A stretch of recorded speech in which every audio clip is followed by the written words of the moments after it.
So hello, what's up mga ka-idol? It's a good day today. It's another day, it's another vlog na naman tayo mga ka-idol. And for today's video mga ka-idol, ay pag-uusapan naman natin ang early cording mga idol. Dito nga idol, sa munti nating backyard ay makikita nyo naman itong naka-cording natin mga idol. For early as ganyang edad mga idol is nag-early cord na tayo. Ano ba yung mga advantage nito at disadvantage mga idol? Pag-usapan muna natin mga idol yung advantage para sa experience ko mga idol.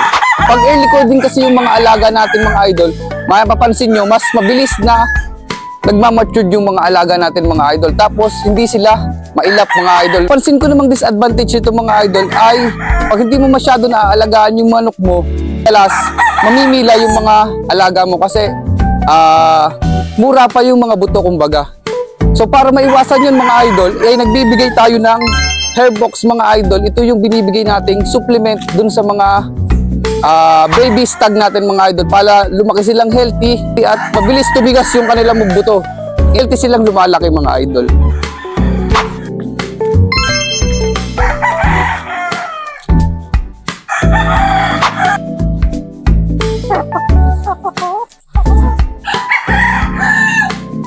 So yun mga idol, SKL lang, share ko lang, yun lang. See you next vlog.